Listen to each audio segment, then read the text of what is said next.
Bienvenue, je suis avec Déborah Klein, thérapeute et spécialiste en lien d'attachement. Merci d'être là, Déborah. Merci beaucoup de m'avoir invitée, je suis vraiment ravie. Moi également, je t'ai découverte sur Instagram, j'adore ce que tu fais, les liens d'attachement, c'est la base en amour. Et en plus, ce qui est génial, c'est que ça part de ton histoire, parce que généralement, en fait, ce qu'on fait a un rapport direct à ce qu'on vit. On essaye de comprendre, et puis après, on veut en faire profiter les autres. Est-ce que tu peux nous partager ton histoire, Déborah, un petit peu ton cheminement personnel au sujet de l'amour, des attachements amoureux, puisque je pense que tout part d'une rupture.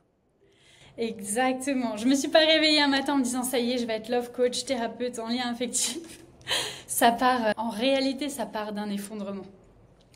Ça part d'un effondrement, d'une rupture qui m'a vraiment mise à terre, à un moment où j'ai dû tout recommencer dans ma vie. En fait, je pensais pas encore à ce moment-là avoir des problèmes de lien d'attachement. J'ai eu une enfance assez particulière. Mon papa est parti quand j'étais très petite, donc j'ai vécu un premier abandon. Et j'ai été dans une autre famille de 6 à 12 ans. Mon papa nous avait laissés avec des dettes. Et ça a été très compliqué pour ma mère de joindre les deux bouts. Et donc du coup j'ai été dans une autre famille qui a été une famille exceptionnelle. Heureusement, c'était une famille exceptionnelle vraiment. Et je pense que si cette femme-là n'avait pas été dans ma vie, je m'en serais pas aussi bien sortie. À l'heure actuelle, bien évidemment, j'ai gardé des liens. Elle avait une fille exactement de mon âge, on dormait dans la même chambre, on était dans la même école. Et maintenant, je suis la marraine de son enfant. Enfin bref, tout ça peut dire que voilà, il y a quand même eu dans mon enfance des choses qui n'ont pas été évidentes. Où j'ai eu quand même pas mal de challenges, même en grandissant. J'ai eu un double abandon. Ma maman aussi m'a abandonnée avant la fin de mes études. Je me suis retrouvée un jour le 24 décembre à 2 heures du matin à la rue avec mon crédit étudiant en pleine étude d'infirmière. Voilà, donc ça a été quand même assez intense et j'avais toujours eu la sensation en fait de m'en être plutôt bien sortie, de ne pas avoir de gros traumas. J'ai eu des couples qui ont duré plutôt longtemps. Et en fait, il a fallu cette personne-là pour que tout remonte à la surface. Ça a été vraiment comme une sorte de déclic, en fait. Comment tu expliques ça, que ça arrive à un moment avec ce partenaire-là? Explique-moi ce déclic-là. Alors en fait, j'ai été déclenchée parce que j'avais eu des partenaires plutôt sécures. J'avais eu des partenaires qui étaient présents. Je pense que... alors moi, j'avais un attachement désorganisé. Explique ce que c'est. C'est-à-dire que, c'est-à-dire que je faisais un mix entre un attachement anxieux et un attachement évitant. J'adorais le challenge chez les garçons. Plus un mec était difficile à avoir, plus il me paraissait challengeant et plus en fait j'avais ce schéma de réparer mon estime finalement au travers de cette personne. Parce que si cette personne avec ce si beau potentiel pouvait m'aimer moi, et bien finalement ça me donnait de la valeur et la valeur que j'ai pas su me donner quand j'étais plus jeune. Donc ça a joué. Et puis une fois finalement qu'on me donnait toute ma valeur, comme beaucoup de personnes, vu qu'on estime avoir peu de valeur, si quelqu'un nous en donne, c'est que finalement cette personne n'en a pas non plus. Et donc on désaime. Et j'ai eu un petit peu ce schéma-là, je me suis quand même accrochée pendant longtemps parce que j'ai eu des personnes qui étaient stables et je comprenais pas pourquoi j'aimais soit de manière très intense, soit je me détachais. J'ai longtemps cru aussi que je savais pas faire de vrais liens ou de vraies connexions, ou que l'amour finalement au bout d'un moment n'était plus l'amour passionnel, l'amour fusionnel et que les liens étaient plus stables et qu'on avait moins cette magie dans le couple et c'est pas du tout le cas mais Donc tu quittais généralement tes partenaires alors quand tu avais des longues histoires, c'est ça? alors j'ai quitté, ouais, c'est toujours moi qui ai quitté. C'est vrai. J'ai jamais été quittée et je pense que ça aussi ça m'a vraiment réveillée. Et puis à l'époque là, en fait, je sortais d'une relation de 7 ans avec une personne qui était une personne très bien. On a eu des disputes à la fin. Chaque être humain est décevant des fois. Et ce serait vraiment pas, pas peindre le tableau correct de sa personne que de dire ce qui s'est passé à la fin, parce que dans sa globalité, c'était vraiment une belle personne. Ah oui, c'est ça Et qui est difficile, c'est que des fois on a une super histoire et puis à la fin, par contre, là, on reconnaît pas la personne, on a tendance du coup à l'étiqueter sur cette fin, alors que si on prend la continuité de la relation, bon, c'était quand même plus sécurisant que la fin, hein. Donc c'est pas toujours évident. C'est ça. Pardon. Puis dans la fin, on est dans l'émotion, alors ben forcément, on se reconnaît plus. Il y a la colère, il y a la tristesse, il y a la frustration qui sort, et puis perdre la personne qu'on aime, ça fait tellement mal. Ça fait tellement mal. Donc forcément, les gens, c'est pas que les gens changent, c'est que les gens ne savent pas gérer leurs émotions, et ça, je le vois toujours en coaching. Donc, c'est vraiment pas évident. Et à la suite de ça, je suis tombée amoureuse d'un garçon de manière très très forte. Et en plus, ce garçon-là, le premier soir où je l'ai vu, je lui ai dit, alors comme si j'avais envoyé un signe à l'univers, je me suis jamais fait briser le cœur. Oui, parce que tu partais avant de peur d'être abandonnée, donc tu abandonnais. Voilà, où j'aimais plus, où je désaimais parce que la personne était trop stable et que la stabilité m'était pas habituelle du tout, en fait. Donc je restais en me disant bah si, etc. Puis mais j'ai été fidèle, mais j'avais des crushs et je comprenais pas pourquoi. Puis au bout d'un moment, je me suis mis si t'as des crushs comme ça tout le temps, c'est que t'es plus amoureuse, c'est que c'est pas la bonne personne. Je me posais beaucoup de questions. Et puis pour laisser aussi la liberté de l'autre. Et il y avait aussi le fait, alors ça c'est moins le côté amoureux, où j'avais envie d'une vie plus libre. J'ai grandi à Metz, en Lorraine, à côté du Luxembourg, euh, où honnêtement, le projet de vie, c'est de travailler au Luxembourg, d'avoir une maison à côté de la A31 et d'être proche de... Voilà. Et le Luxembourg a été une bénédiction pour moi pendant 10 ans, hein, pendant mes années d'infirmière. J'ai bien gagné ma vie, j'ai remboursé mon crédit étudiant, ça m'a permis de me construire, etc. Mais c'était une prison dorée. Et j'ai toujours su au fond de moi que ma place, elle n'était pas ici, que j'étais un petit peu différente, que des fois je me sentais pas spécialement... j'avais des idées différentes, j'adore mes amis, j'adore ma famille, mais quelque chose m'appelait ailleurs. Waouh! Voilà. Donc comme quoi, des fois, on croit que on veut des choses, mais en fait, on se trompe. Et puis quand on vit ce rêve-là, on se dit, mais finalement, c'est peut-être pas ma place. Ce qui est un petit peu difficile, parce que du coup, ça passe par la rupture d'une histoire que l'autre n'a pas prévue. Et c'est pas évident, mais c'est bien que tu en témoignes, parce que ça arrive à beaucoup de femmes, à Ouais. beaucoup d'hommes aussi. Et ce qui compte, c'est la suite, parce que c'est un chemin pour te mener là où tu es aujourd'hui. Tu as parlé de déclic. Ça a été quoi le déclic avec cet homme, donc, où tu as dit, je pense, bah, on m'a jamais brisé le cœur. Ouais, je lui ai dit, on m'a jamais brisé le cœur et on s'était rencontrés en vacances et on s'est revus après, un coup sur Paris parce que lui habitait plus loin. Et, euh, et j'ai eu le cœur qui a vibré vraiment très très fort. Et il y a un truc que j'ai appris en love coaching, c'est que quand on a un crush et quand il y a une fusion pareille, c'est qu'en réalité, ça réveille des blessures en nous et qu'on tombe amoureux de ce qui est familier et qu'on va reproduire une histoire qu'on a déjà vécue. Et c'est exactement ce qui s'est passé. Et en fait, cette personne-là, j'étais à un moment de ma vie où j'avais 32 ans, où je m'étais séparée, où j'allais à contre-courant. Tous mes amis construisaient des maisons, faisaient des enfants, le parcours normal et puis le parcours de femme qu'on a bien souvent en vie ou que la société impose, ça dépend des mindsets qu'on a. Et cette personne-là m'a trompée alors que j'étais à 2 doigts de tout quitter pour le rejoindre. Donc mon poste au Luxembourg, pardon, ma stabilité financière, ma famille, mes amis. Et j'ai appris avant de déménager qu'en fait il avait une autre personne qui vivait là-haut, que sa femme de ménage nettoyait ses affaires quand je n'étais pas là. Donc ouais, c'était vraiment... Et là, je suis tombée vraiment de haut, mais vraiment de haut. Et quand j'ai appris ça, en fait, c'était par intuition. J'étais en voiture. Et j'avais déjà eu l'intuition de cette fille-là que je ne connaissais pas, mais juste par... il avait prononcé son nom au milieu d'une liste. Et je ne sais pas si c'est de l'intuition ou si j'y étais très sensible parce que j'ai pas mal de perceptions pour ça. Je suis très mauvaise en informatique, mais pour ça, il n'y a pas de souci. Je vois très bien de quoi tu parles, mais on le ressent, puis tu sais qu'on se parle d'inconscient à inconscient. Ouais, c'est ça. Et en fait, quand il a prononcé son nom à cette jeune femme, je me dis, ouf, là, il va y avoir quelque chose, méfie-toi. J'étais tellement amoureuse, je me suis dit, mais non, allez, avance, t'es super amoureuse, continue. Et un jour, et c'était pendant le Covid, j'allais travailler, j'étais sur l'autoroute du Luxembourg dans ma voiture. Je sais qu'il ne faut pas prendre son téléphone en voiture, mais je me suis dit, c'est maintenant, il faut que tu ailles regarder sur son Instagram. Je suis allée regarder sur son Instagram et je venais de voir une photo où elle était dans son jacuzzi, avec une photo qui était beaucoup trop proche pour n'être que des amis. Et là, ouais, j'ai eu l'impression qu'on a passé mon cœur au mixeur. Je savais pas si j'avais envie de hurler ou de pleurer ou les deux en même temps.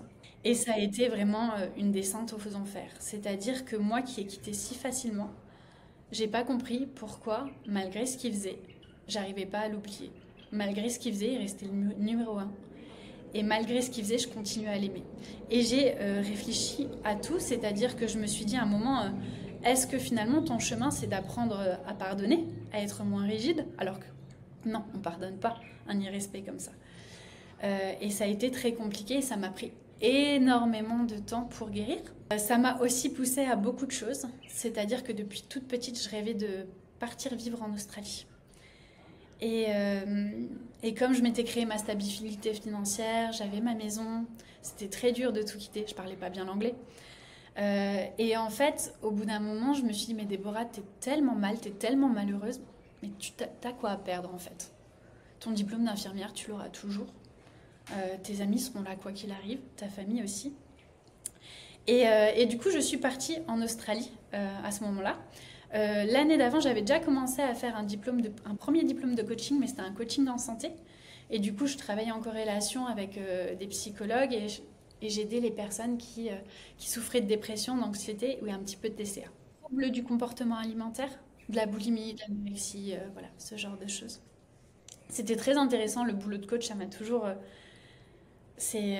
Ah, c'est semblable à l'accompagnement en tant qu'infirmière. Moi, je connais une infirmière, elle s'est reconvertie en sophrologue. Bon, voilà, c'est une autre forme d'accompagnement thérapeutique et de soutien à la personne. Donc, voilà, tu es quelqu'un qui est tourné vers les autres et tu as dû te tourner vers toi-même pour encore mieux utiliser peut-être cette intuition aussi que tu as au service des autres femmes notamment.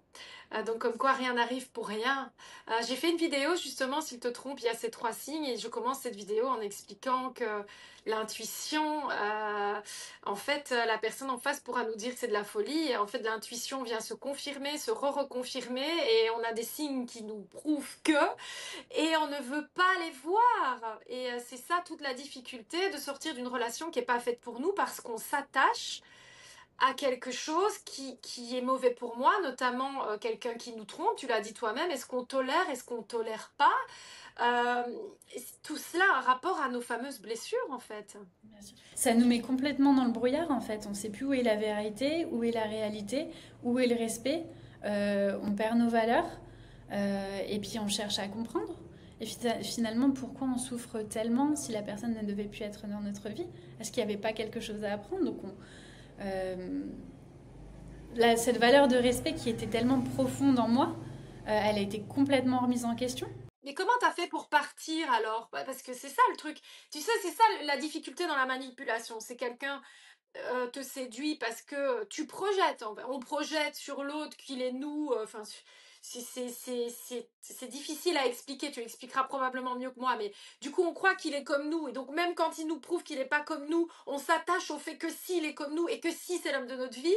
T'es d'accord ou pas? C'est ça un peu le... Enfin, explique-le toi mieux que moi. Mais comment t'as fait pour un moment faire? Mais non, en fait, c'est pas pour moi. Je ne veux pas de ça dans ma vie. Alors, en fait, ce que tu expliques là, c'est l'état amoureux. Il y a deux gros types d'amour. Il y a l'état amoureux et l'amour choisi. L'état amoureux, en réalité, c'est un état pathologique du cerveau où tu vas libérer des hormones de manière massive, dopamine, ocytocine, sérotonine, et ça va inhiber une partie de ton cerveau, l'amygdale. Ça va faire que ta capacité de jugement, elle n'est plus la même et que du coup, tu n'es plus du tout dans le concret. Au-delà de ça, j'ai toujours eu une grosse facilité à repérer les gens qui étaient manipulateurs. C'est-à-dire que mon père était extrêmement manipulateur et il est revenu, il a fait des petits allers-retours dans ma vie quand j'étais plus jeune. J'ai cru qu'il était mort, moi, Déborah.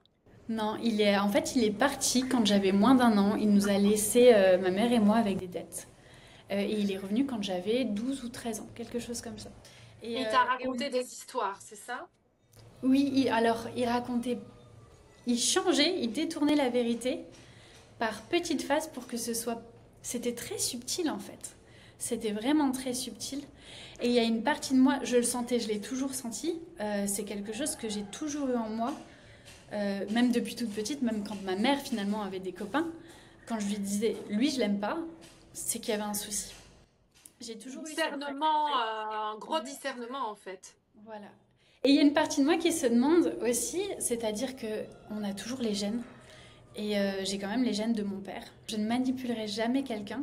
Je suis très capable de le faire, mais donc du coup, si tu me le fais, je te sens venir à des kilomètres. Et ça, c'est une faculté que j'ai depuis tout jeune, et ça me donne beaucoup de facilité dans mes coachings, parce que du coup, quand les filles m'envoient des textos, me transfèrent des messages, je sais dire directement ce qu'il y a derrière, au fonction du ton de la voix, au fonction des arguments que la personne va servir. Comment, si tu devais nous donner quelques petites pistes là, La manipulation, on peut la détecter quand les gens vont essayer de t'influencer avec des arguments qui ne sont pas complètement concrets. Mes amis pensent la même chose. Euh, Tout ce que tu fais, c'est pas bien. Dès que c'est tout de la faute de l'autre, c'est un vrai problème. Ça, c'est de la toxicité. C'est des mensonges. C'est un petit changement dans la voix. C'est des soubresauts. Et quand on n'est pas sûr, la meilleure technique pour voir si la personne va vraiment au fond de son mensonge, et la meilleure technique, celle qui déstabilise, c'est de le regarder droit dans les yeux et de lui dire: est-ce que tu peux me répéter ce que tu viens de dire? Et là, ça déstabilise vraiment la personne. Et là, on le voit complètement. Donc voilà, il y a des techniques comme ça, et il y a du ressenti. Et ce genre de choses, l'ayant vécu depuis toute petite, euh, ça me saute aux yeux. C'est vraiment, j'ai une sensibilité par rapport à ça qui est exacerbée. Je pense que toutes mes compétences ont été mises de ce côté-là, pas dans l'informatique comme je t'ai dit. Et ça m'aide énormément en coaching, du coup, à démêler le vrai du faux, à savoir si la personne, on va pouvoir s'engager avec elle, si ce sera une personne sécure, ou si c'est une personne simplement qui essaie de te ramener dans son coin. Parce que bien souvent dans un couple, bon c'est sûr, on essaie toujours de faire comprendre à l'autre un petit peu que notre manière de faire est la meilleure. On est souvent bloqué dans cette phase. Mais il y a des limites, et il y a des gens qui le font consciemment. Et le fait de le faire consciemment, ça c'est vraiment un problème. c'est-à-dire, explique. C'est-à-dire que en couple, il y a 5 différentes phases. Donc il y a la phase 1, l'état amoureux, il y a la phase 2 qui est une petite phase de désillusion. Et il y a la phase 3. Et la phase 3, c'est une phase où 85% des couples, 80 à 85% des couples restent bloqués. Et c'est une phase où on essaie de faire comprendre à l'autre que notre manière de faire est la meilleure. T'as pas mis les couteaux du bon côté dans le lave-vaisselle, t'as pas rangé tes chaussettes, t'es venu en retard, etc. Et on reste bloqué là-dedans. Bien souvent, ces petites choses, pareil, c'est des traumas d'enfance. T'as pas rangé les couteaux dans le bon côté du bon côté dans le lave-vaisselle, c'est parce que tes parents étaient très ordonnés et t'ont inculqué ça, et du coup, ça ressort d'une certaine manière. Le problème, c'est que quand c'est pas un trauma et que tu veux juste que la personne, en fait, adhère à ta fonction de faire sans trauma caché derrière. C'est-à-dire que tu veux façonner la personne et ne plier à aucun moment. Parce que finalement, le couple, c'est quand même de faire des concessions de l'autre côté. C'est s'ouvrir à l'autre, c'est s'ouvrir au monde de l'autre et découvrir quelque chose d'autre. Et ces personnes-là, elles sont incapables de faire un pas vers toi. Ou quand elles font un pas vers toi, c'est pour reculer de deux, pour faire semblant, tiens, je te donne un petit peu quelque chose, mais en réalité, c'est juste pour te faire avancer un peu plus vers moi. Oui, je te comprends, mais il faut quand même faire comme ça. C'est des techniques de manipulation. Après, bon, voilà, toutes les techniques toxiques que tout le monde connaît. Voilà. Ouais, mais comment tu fais pour en sortir? Donc, comment t'as fait toi à un moment? Il t'a trompé, j'imagine que t'étais folle amoureuse de lui, t'as cherché à lui pardonner, mais comment t'as fait un moment pour dire non, mais attends, là, je prends mes valises, je pars en Australie, stop. Enfin, tu vois, parce qu'il y a quand même eu une forme de guérison d'un truc pour pouvoir faire ça, sinon tu serais resté dedans. Il y a de l'estime de soi, en fait. J'ai perdu mon estime en y retournant une deuxième fois. Ça ne m'était jamais arrivé, c'est quelque chose que je n'aurais jamais accepté. Et il a recommencé. Et en fait, voilà. Eh oui, Parce que nous, en fait, on pardonne, mais la personne, elle change pas, en fait. Si elle trahit une fois, elle trahit tout le temps. Voilà, si elle travaille pas sur elle, elle va prendre son bagage émotionnel pourri et elle va aller de relation en relation avec ce même bagage émotionnel en fait. Et là j'ai compris que c'est une personne qui ne changerait pas et que c'était ma responsabilité de guérir et d'aller de l'avant et de remettre mes projets au centre. Donc tu t'en vas en pleurant. Je suis partie, je l'ai appris, j'ai pleuré plusieurs fois. Et puis au bout d'un moment j'ai eu tellement mal que j'ai arrêté de pleurer et j'étais incapable de pleurer pendant 1 an. J'ai tout qui s'est bloqué. Parce que ça m'a fait vraiment mal. J'ai eu des nuits à dormir trop, à pas dormir, j'ai perdu du poids, j'arrivais plus à connecter. J'étais entourée de mes amis, j'ai des amis formidables. J'étais à moitié présente, j'arrivais plus à savourer en fait le moment présent. En fait, j'ai fait une dépression souriante. Donc à l'extérieur, on aurait dit que tout allait bien, je souriais, j'étais la même, mais à l'intérieur, j'étais morte, j'étais plus la même personne. Et c'est là que je me suis dit, Déborah, tu peux pas rester comme ça. Tu connectes plus ici. J'ai essayé de rencontrer d'autres garçons, j'ai essayé de connecter.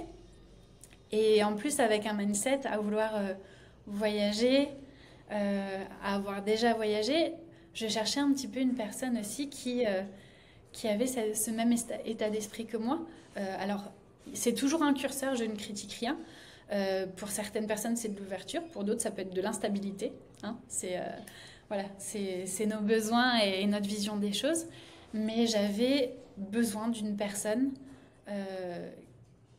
qui Qui avait soit cette comme toi, même activité. qui soit indépendante comme toi. Mais on veut tous, quand on est entrepreneur, être avec quelqu'un qui bouge comme nous, qui a cette capacité de télétravailler.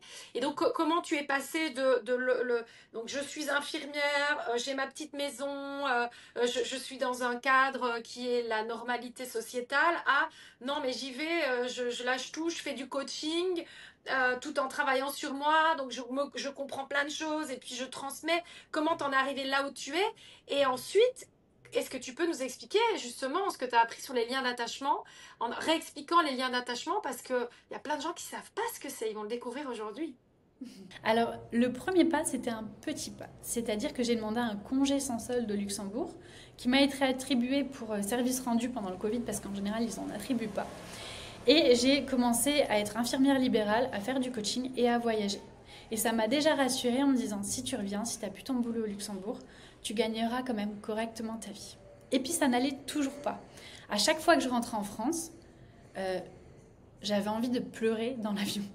Je me disais non, ça va être le même cauchemar, je vais me réveiller tous les matins au même endroit, à côté de la 31 au Luxembourg. Ah, le rêve que j'avais est finalement un cauchemar. Et c'est vrai, mais on voit ça dans les films, hein. C'est un truc qui est tout wouhou, et puis d'un coup le mec est fou. Ben voilà, des fois ça passe par je voulais vivre à côté de la 31 et finalement il y avait un peu trop de voitures sur la route et j'avais plus besoin de la mer. C'est exactement ça. Et là, du coup, j'ai pris la décision finale. Et c'est pour ça que je te dis, la décision, c'était vraiment, t'es pas heureuse, tu n'as plus rien à perdre. Tu n'as plus rien à perdre. Tu auras tes compétences, tu auras tes amis, tu auras ta famille, tu peux toujours les appeler. J'ai loué ma maison, j'ai donné ma vieille Mini à 300 000 bornes à ma meilleure amie. J'ai vendu toutes mes affaires et je suis partie avec 2 grosses valises en Australie, recommencer ma vie, apprendre l'anglais et recommencer à zéro. Et j'allais vraiment à contre-courant. J'avais 32-33 ans, à une époque voilà, où je t'ai dit où tout le monde construit. Toi, tu fais ce que les gens font à 22 ans, quoi. C'est génial, mais tu l'as parce qu'à 22 ans, tu étais probablement casé et que tu t'as pas pu, t'étais pas, tu pouvais pas mener cette vie-là qui t'était destinée à 22 ans. En fait, tout est logique quand tu réfléchis, tu C'est vois. ça, c'est ça. Puis j'avais Tu as quel âge aujourd'hui, pardon, Déborah? Je vais avoir 37 ans dans 15 jours. Ouais, donc il s'est passé quelques années, ok. Ouais, ça a été un chemin. Et donc, je suis arrivée en Australie et c'est là où j'ai commencé à faire du love coaching. Donc, j'ai commencé un premier diplôme qui était super intéressant. J'avais besoin de creuser un petit peu plus, donc j'en ai fait un second. Donc, le premier venait des US. C'était très axé séduction, connexion, choses comme ça. Comment créer du lien, quoi. Au début, c'était comment créer du lien, et puis après, c'est comment réparer mes blessures. C'est ça. C'est exactement ça parce que les blessures ressortiront dans ta relation. Eh ouais, c'est pas le tout de séduire, hein. L'idée, c'est d'être sûr déjà de choisir la bonne personne et de pas se laisser séduire en allant réveiller les blessures d'attachement qui vont nous détruire. C'est ça. C'est dur finalement, c'est la part la plus facile, c'est la part la plus drôle entre guillemets. Mais voilà. Et donc du coup, j'ai fait un deuxième diplôme de love coaching avec une dame qui s'appelle Florence Escaravage, qui parle vraiment de liens, de couple, de ce qu'on répare. Et, et si j'avais pas fait ce diplôme-là, je pense que mon couple n'aurait pas tenu à l'heure qu'il est. Parce qu'effectivement, il y a tout qui est ressorti. Et du coup, j'ai pu tester sur le terrain exactement ce qui se passait. Et j'ai cherché encore plus à comprendre. Et c'est là où j'ai vraiment découvert ce qu'était un attachement anxieux. Alors, explique-nous les 4 liens. Donc, il y a anxieux, désorganisé, sécure et évitant. Le sécure étant celui où on est bien dans la relation et où on n'a pas peur et où il y a une bonne communication. On sait que la personne ne va pas nous quitter au moindre problème. Bon, c'est celui qu'on aspire tous à avoir. Les 3 autres, il faut pouvoir les détecter et travailler dessus. Sinon, bah, on va se les traîner comme des vieilles casseroles. Ce ne sera pas le tout de finir avec une personne. On va devoir les réparer. Raconte-nous tout ça. Entièrement, entièrement. Le lien de sécure, en fait, c'est une personne qui est capable de connexion et qui est capable d'engagement, qui n'a pas peur de ça et qui va le chercher et qui va entrer naturellement dans une relation, qui va s'engager avec une personne avec qui ça match, avec qui il a une belle connexion, sans se poser de questions. Donc c'est des connexions plutôt fluides, c'est pas des gens qui vont faire du chaud et froid, des allers-retours. Un attachement anxieux, alors l'attachement sécure c'est en moyenne 50% de la population. Un attachement anxieux, c'est un attachement où on va un petit peu s'oublier pour le lien. Ça, c'est moi quand je suis dans une relation. Alors, est-ce que tu peux m'expliquer ça? Parce qu'en fait, je peux être très sécure et selon la relation, hyper insécure. Tu vois ce que c'est normal. Alors en général, on est très sécure avec quelqu'un jusqu'à ce que les émotions entrent en jeu et qu'on ne contrôle plus et qu'on a peur de perdre la personne. On a peur de perdre la personne pour plein de raisons en fait. Ça peut être un passé familial, ça peut être une trahison. Des fois, ça peut même venir de quelque chose. Tu t'es perdu sur la plage, t'avais 4 ans, tu t'es senti abandonné, t'étais pas du tout abandonné, mais en fonction de ton bouclier émotionnel de l'époque, tu l'as vécu tel quel. Hop, ça déclenche un trauma que tu vas revivre plus tard.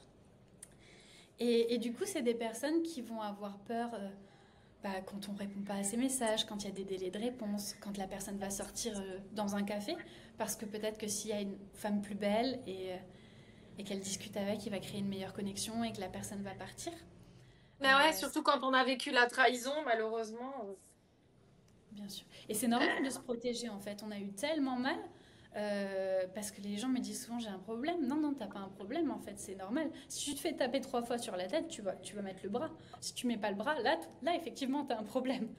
Donc forcément oui, on va se protéger. Le problème c'est que après, retirer ce bras c'est extrêmement difficile. La relation la plus difficile finalement c'est la relation saine après avoir été trahi. C'est se rouvrir à quelqu'un d'autre. Ouais. C'est accepter d'être vulnérable, de refaire confiance. Et ça fait mal et ça fait peur. Donc voilà. On va expliquer après comment faire. Mais là, donc on a du lien sécure, attachement anxieux, attachement évitant aussi.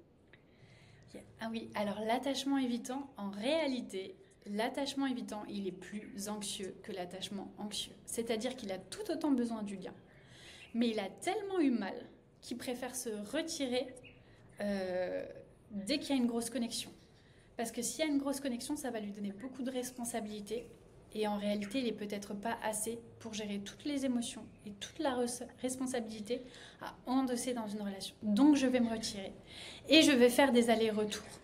Parce que je t'aime quand même, mais j'ai peur. Mais j'ai peur et je ne suis pas capable. Et le problème dans l'attachement évitant, c'est que bien souvent, il n'est pas conscience parce qu'il valorise l'hyper-indépendance. Comme la société aujourd'hui, hein, on valorise tous l'hyper-indépendance, c'est pas vrai. L'humain, c'est un être de lien. On est fait pour aimer et être aimé. et on a besoin des autres. Les personnes âgées qui n'ont pas de contact, elles développent des maladies comme la maladie d'Alzheimer beaucoup plus rapidement.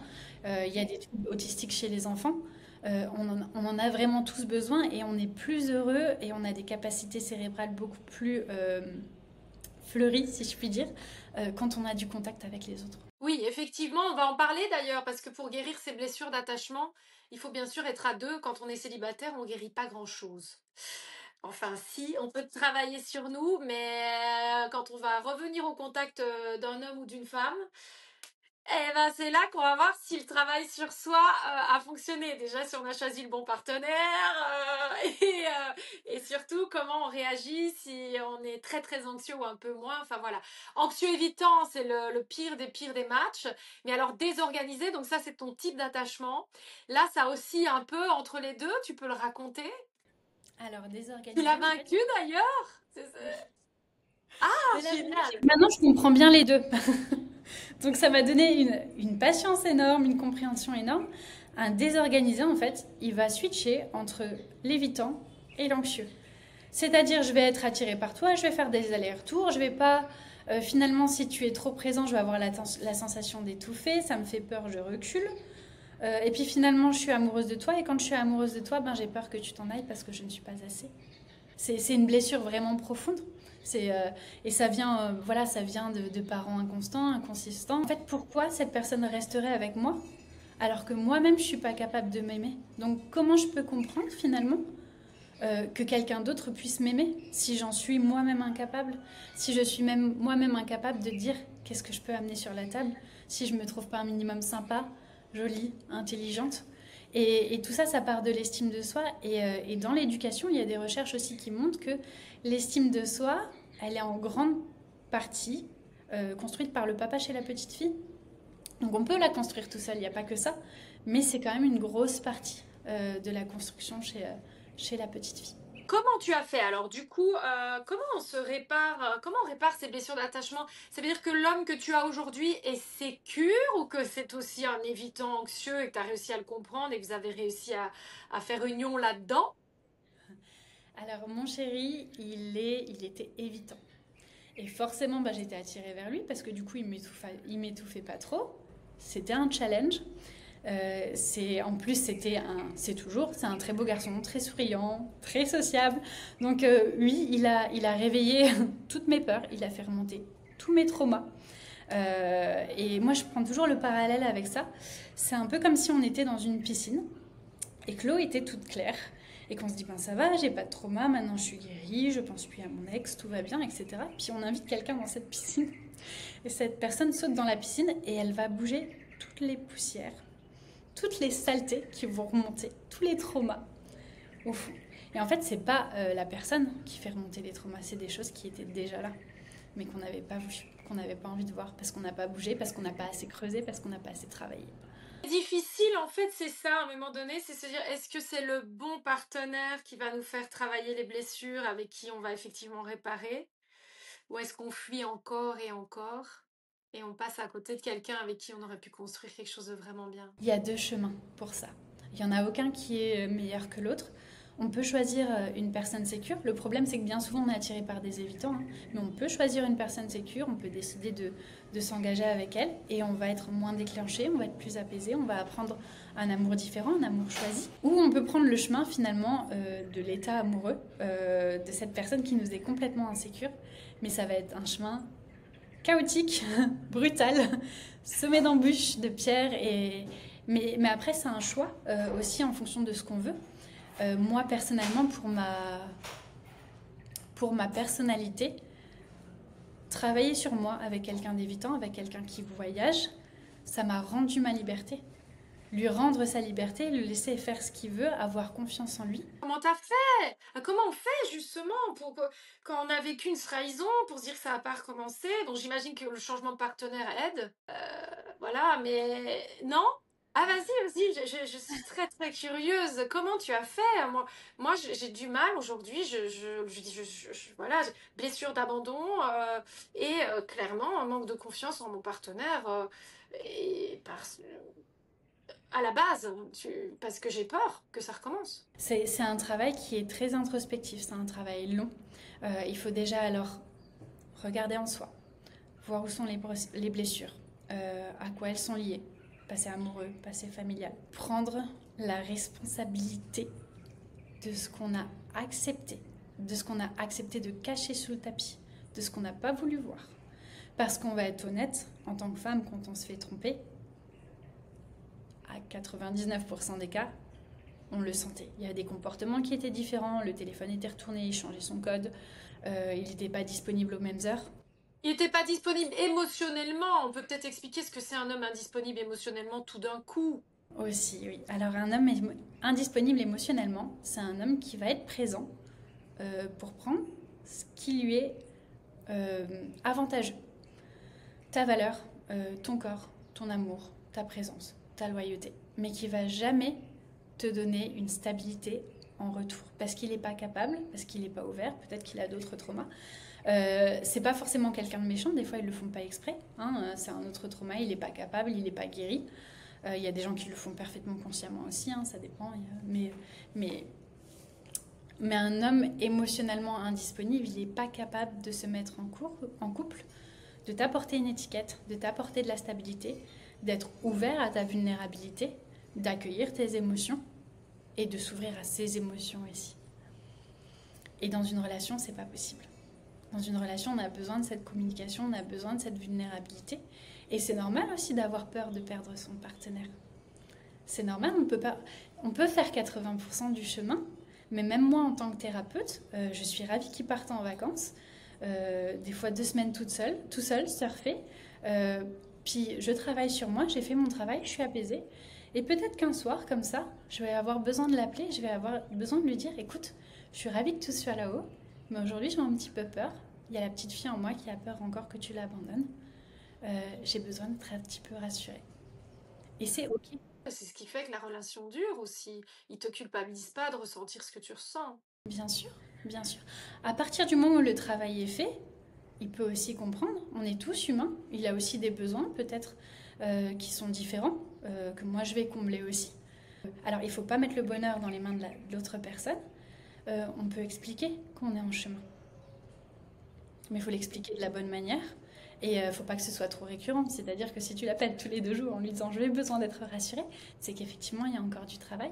Et au fur et à mesure, ça s'estompe. C'est-à-dire que au tout début j'étais assez déclenchée. Donc 1 à 2 fois quand il partait en vacances, j'avais besoin d'être rassurée. Et à l'heure d'aujourd'hui, des fois je lui dis plus pour rigoler. Tu m'aimes encore? Et tu m'aimes demain? C'est plus le jeu parce que maintenant on sait que tout se passe bien, que c'est stable, qu'on veut construire. Mais ça vient aussi au fur et à mesure. Et puis la stabilité d'une personne aide aussi beaucoup dans la guérison. C'est pour ça qu'il faut choisir son partenaire aussi. On ne peut pas construire, on ne peut pas réparer un état anxieux dans un endroit où c'est pas stable, où c'est pas safe. C'est pas possible. Ouais, on a besoin de sécurité, on a besoin en tout cas d'être entendu, on a besoin que la personne respecte le cadre qu'on lui demande d'avoir pour être rassuré, si c'est dit avec bienveillance, etc. Mais voilà, en tout cas, j'imagine que la confiance, du coup, se répare juste quand on a réussi à travailler notre estime de nous pour choisir à ce moment-là le bon partenaire. C'est ça. C'est vraiment important. Puis c'est vraiment important d'équilibrer au début parce que toute relation, au début, elle est un petit peu déséquilibrée. C'est-à-dire que c'est fragile au début. On ne sait pas si la personne, elle va nous renvoyer un texto. On ne sait pas si elle nous aime bien. On ne sait pas si elle veut s'engager.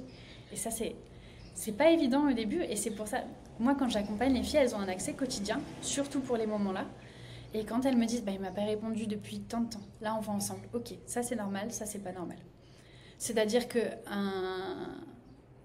un mec, il t'écrit 1 fois, tous les jours, tous les 2 jours en début de relation, parce que vous venez de vous connaître, c'est normal.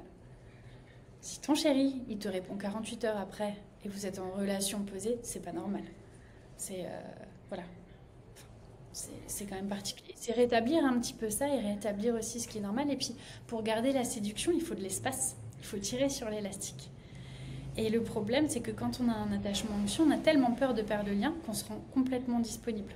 Et du coup, on perd cette attraction. C'est-à-dire que si vendredi soir, on a une sortie entre copines, mais que peut-être qu'il va nous appeler pour sortir, on va dire à nos copines, ah non, non, je suis pas dispo, alors que ça se trouve, il va jamais rien nous demander. On va louper la séance de sport. Et finalement, ça retire toute l'essence qui fait qu'on est nous et qui fait qu'on peut être aimé parce qu'on est aimé pour ses parties de personnalité. En fait, moi, je prends toujours l'exemple du film Vice Versa, quand les filles ont besoin de se reconstruire. Dans Vice Versa, la petite fille, elle a des îles. Je ne sais pas si tu l'as vu. Oui, elle a des îles qui représentent ses personnalités. Donc, elle a les émotions, ouais. Ah oui, les îles et les personnalités, ouais. Voilà. Et en fait, le but, c'est de se reconstruire aussi dans ce sens-là. C'est de dire, voilà, moi j'aime la danse, moi j'aime le pilates, moi j'aime la mosaïque ou les échecs, j'ai besoin de sortir avec mes copines, et de faire fleurir son jardin. Et comme ça, le jour où on a un amour ou une fleur qui arrive beaucoup plus belle, beaucoup plus éclatante que toutes les autres, même si elle est plus éclatante, elle ne fait pas tout le jardin. Et on ne se concentre pas que sur cette fleur. Ok. Et du coup, est-ce que tu crois quand on a un attachement anxieux, on a tendance à être un peu dépendante affective ou dépendant affectif? Parce que les hommes aussi peuvent avoir un attachement anxieux et être dépendant affectif. Alors, il y a une différence vraiment entre la dépendance affective et l'attachement anxieux. On mixe un petit peu les mots. Une vraie dépendance affective, c'est quelqu'un qui n'est pas capable d'aller faire les courses sans son conjoint. Donc on l'utilise un petit peu à tort et à travers. Et en plus, moi, j'aime pas cette étiquette parce que plus tu dis que tu es dépendance affective, plus tu programmes ton cerveau à continuer à l'être, à te mettre ce label et à l'inclure en toi comme étant une part conscientisée de ta personnalité. Et c'est tout ce qu'on va éviter de faire. Tu as eu un attachement anxieux, c'est un style d'attachement. Il y a des gens qui switchent, il y a des sécures qui deviennent anxieux, il y a des anxieux qui deviennent sécures. Ça peut bouger au fur et à mesure de la vie. Et c'est pas grave, ça arrive. Il faut comprendre pourquoi, on va travailler, je vais te prendre la main, on va regarder pourquoi, on va voir ce que tu as mis en place, on va voir pourquoi ça marche pas. Parce que bien souvent, on veut réécrire l'histoire, mais en agissant exactement de la même manière. Et c'est le problème. Et ouais. Il faut se changer, se transformer. Donc ça, c'est le travail qu'on peut faire seul.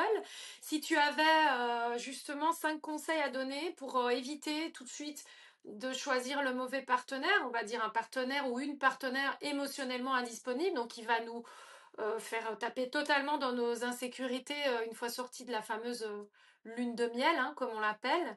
Qu'est-ce que tu dirais? Alors, le premier conseil, c'est que si on a une grosse attirance, qu'on a un coup de cœur, qu'on a un coup de foudre, c'est pas anodin. La connexion, surtout en tant qu'adulte, elle met du temps à se créer. Quand on tombe très fort amoureuse de quelqu'un et qu'on se dit ça y est, c'est lui, c'est qu'il a réveillé quelque chose de familier en nous qu'on a bien souvent à réparer. Donc ça, c'est la première chose à laquelle je ferai attention. La deuxième chose, c'est de se baser vraiment sur du concret. C'est-à-dire, est-ce qu'il a pris le temps de réserver un restaurant ? Est-ce que la discussion a été équilibrée ? Est-ce qu'il a regardé si j'étais bien rentrée ?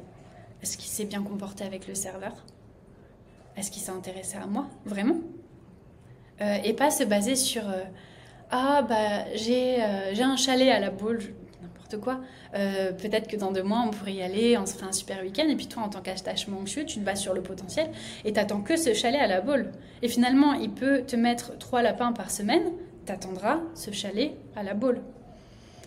Et donc vraiment se baser sur le concret avant de tomber dans cet état amoureux. Avant de tomber dans cet état où on sera plus en totale capacité.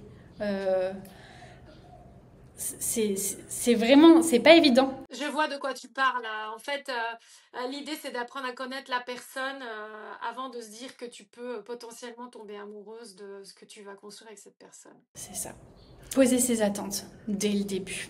C'est-à-dire que quand on a envie de construire une relation, quand on a envie de construire un couple, et qu'on va, je sais pas, on a rencontré la personne sur Tinder, on va boire un verre, et que là, on lui dit, qu'est-ce que tu recherches ? D'être capable de dire, je sais pas si c'est toi, mais moi, à l'heure actuelle, j'ai l'espace et j'ai l'envie de construire quelque chose. Et si j'ai une belle connexion avec quelqu'un, je m'y investirai. Parce que c'est mon prochain but.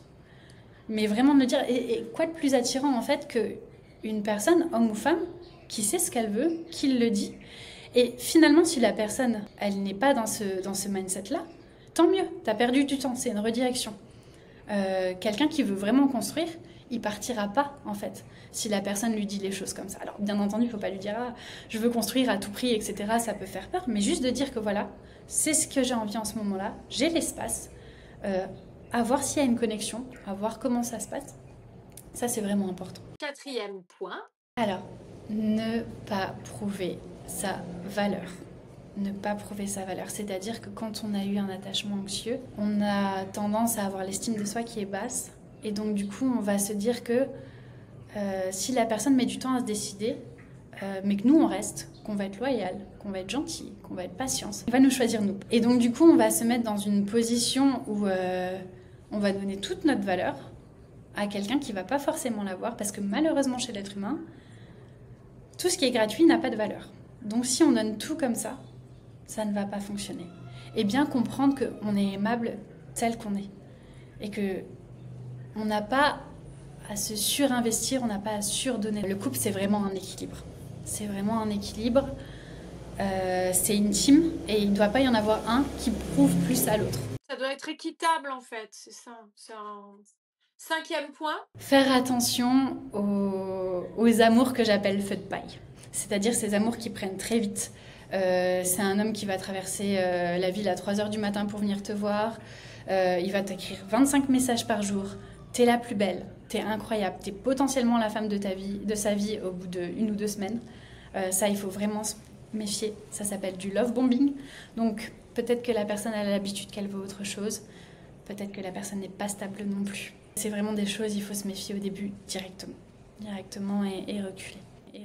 C'est dur de s'en méfier, même si on sait qu'on doit s'en méfier parce qu'on veut y croire à nouveau, parce qu'on projette sur l'autre nos propres rêves, et qu'il l'a peut-être bien compris, ou qu'il fonctionne comme ça avec tout le monde, comme tu le disais, alors que c'est pas très sincère, parce qu'on peut pas savoir que l'autre est l'homme ou la femme de notre vie au bout d'une semaine, quoi.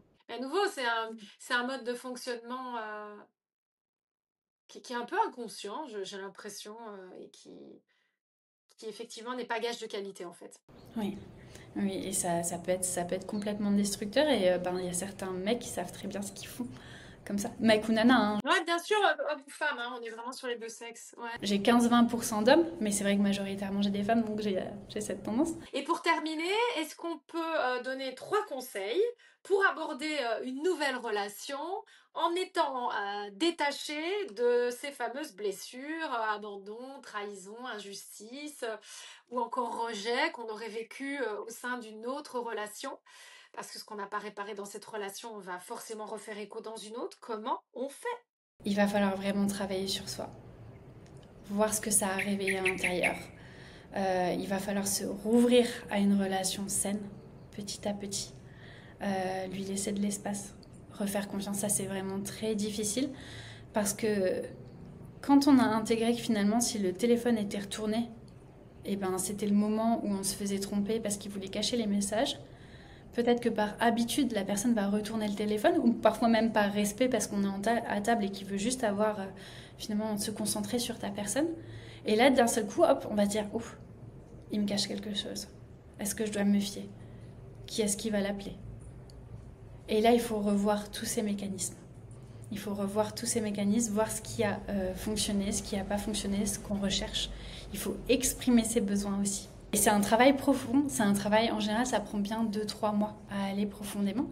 Parce qu'en fait, ton système nerveux, il va directement paniquer pour te protéger.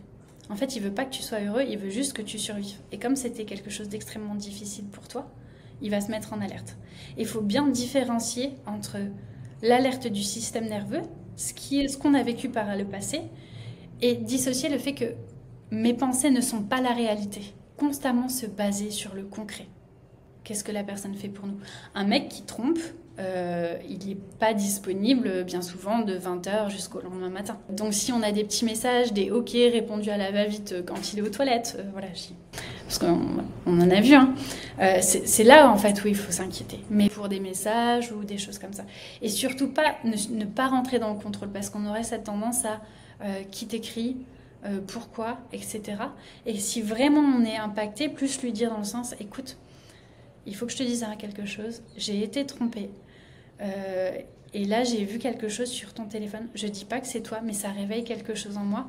Et je me pose des questions. Et plutôt que de laisser le lien s'effriter ou de laisser quelque chose de bizarre entre nous, je préfère en discuter avec toi parce que ça me met mal à l'aise. Je te promets que je travaille dessus. Mais à l'heure actuelle, j'ai besoin d'être rassurée. Et de dire aussi qu'on veut une relation sérieuse, parce qu'il y a beaucoup de filles qui restent dans des relations à dire, bon, je sais pas encore trop ce qu'on est, mais ça fait 6 mois qu'on est ensemble. Au bout de 6 mois, on doit quand même avoir l'étiquette, donc forcément, ça rend anxieuse. Et partir. Partir si la personne ne cherche pas la même chose que nous. Il faut écouter dès le début. Un garçon qui dit je suis pas trop disponible, ou j'ai peur de te faire mal, ou t'es quand même une fille très bien, je sais pas trop où j'en suis. Il t'a déjà tout dit en fait. Il t'a dit que là, il était pas prêt. Donc là, il est pas prêt. Moi, je veux construire. Moi, je veux une famille. Certaines, elles ont l'horloge biologique qui arrive parce qu'elles arrivent à une quarantaine d'années et elles ont envie d'avoir des enfants. On ne perd pas de temps, on recule. On recule, il y en aura d'autres. Voilà. Super. T'as donné les 3 conseils, là, il me semble. Hein. J'en ai d'autres aussi. Vas-y, bah, on termine. Vas-y, j'adore, Déborah. T'es une super love coach. Hein. Merci.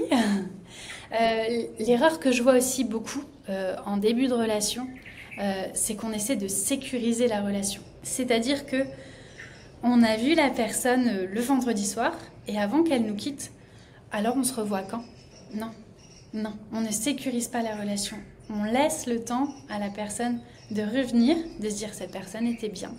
Ben, j'aimerais peut-être la revoir, elle me manque un peu. Parce que si on sécurise, on casse cet espace. C'est comme un élastique sur lequel on tire. Je sais pas si tu as déjà vu le parallèle avec l'élastique. C'est voilà, on prend un élastique entre 2 doigts et en fait, pour la séduction, il faut tirer sur l'élastique.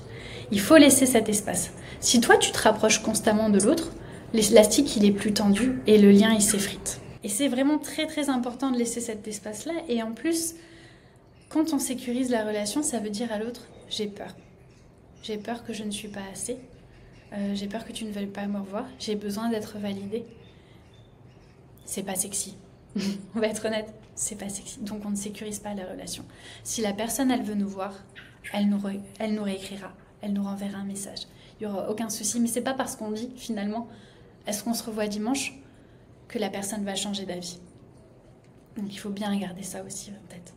Et surtout, ça c'est le dernier conseil, mais que je voudrais dire à toutes les personnes qui ont vécu des trahisons. Vous êtes aimable en fait. Vous êtes aimable tel que vous êtes. C'est pas parce qu'une personne elle vous a trompé, c'est pas parce qu'elle vous a fait du mal, c'est pas parce qu'elle n'a pas été capable de voir votre valeur que vous n'en avez pas. Et ça c'est vraiment quelque chose à réintégrer au fur et à mesure, parce que se faire trahir par la personne qu'on aime le plus au monde, c'est vraiment destructeur. Il faut le conscientiser. Et c'est ok, on a eu mal, on a été à terre, on va remonter. C'est pas de notre faute, on est aimable. On va se reconstruire et il y a quelque chose de plus beau encore après et j'en suis la preuve finalement. Ouais, j'ai une dernière question, Déborah. Je sais pas si tu avais encore un conseil. Je crois que c'est à peu près tout. J'ai fait toute une liste, mais il faudrait que je recherche. En fait, au début, effectivement, il y a la partie séduction, on laisse venir et tout ça, effectivement. Après, quand on est dans le cadre d'un couple, genre au bout d'un an, où on construit ensemble, c'est quand même normal aussi d'avoir des projets avec la personne. Si la personne, à un moment donné, elle veut se recomporter comme un couple de début, il y a un souci, tu penses pas? Bien sûr, bien sûr. À ce moment-là, on retire sa valeur. On ne laisse pas. En fait, il faut avoir la présence d'esprit de se dire maintenant, ma valeur est tellement grande que j'ai assez confiance en moi pour savoir que si le respect n'est plus servi sur la table, je m'en vais. Je mérite mieux. Je mérite un amour où je suis priorisée, un amour où je suis respectée, écoutée, soutenue, où c'est sincère. Ou, comme j'ai dit, c'est normal, on est tous décevants à des moments, on a tous des disputes de couple. Bon, après, il ne faut pas que ça monte trop, voilà, faut pas que ce soit trop régulier, etc. Mais on a besoin de discussions inconfortables. Mais quand la personne se retire, on en discute, on cherche à comprendre. Mais si finalement les buts ont changé, on retire sa valeur. On ne laisse plus sa valeur à quelqu'un qui ne nous respecte pas. C'est comme finalement une personne qui a un sex friend et qui reste à donner son corps à une personne qui ne veut pas une relation. Plus elle donne son corps, en fait, Et plus elle va perdre de sa valeur jusqu'au jour où la personne finalement va rencontrer une personne qui sera un peu plus challengeante, qui va stimuler son instinct de chasse. Et du coup, cette personne qui aura tout donné, elle va se retrouver sur le carreau, même si elle aura été extrêmement gentille, extrêmement joviale, intelligente. Ça aurait été une personne merveilleuse, mais finalement, ça n'aura pas été celle qui aura été choisie. Ouais, c'est super. Merci pour cette belle conclusion. Franchement, il n'y a rien à ajouter. Tu es excellente. Je vous invite voilà, à consulter Déborah en love coaching parce que les liens d'attachement sont essentiels. Et donc, c'est un type de coaching que je vous recommande, mais chaudement, vraiment. Donc, Déborah, en plus, tu proposes plein de contenus sur Instagram. Et puis, en plus, ton cadre est plutôt sympa. Hein. Bali ici. Merci beaucoup, oui, ouais, c'est mon pays de cœur, je me sens tellement bien ici. Merci pour l'accueil, merci pour toutes les questions qui étaient vraiment incroyables et qui m'ont permis vraiment de donner plein de conseils, de donner plein de valeurs et j'ai vraiment apprécié le moment. Ouais, moi aussi, Déborah. Mange, prie, aime. Ça sera la conclusion. Aime-toi pour mieux aimer l'autre. Et puis, aie conscience de ta valeur en méditant, notamment. Restez évidemment connectés sur cette chaîne. Abonnez-vous parce que bah, grâce à vos abonnements, grâce à vos vues, je vais pouvoir faire évoluer de plus en plus cette chaîne. Peut-être un jour travailler en studio, pourquoi pas. C'est un petit peu mon but. Donc, voilà. Je vous embrasse très fort. Et puis, bah, à très bientôt. Ciao! Ciao!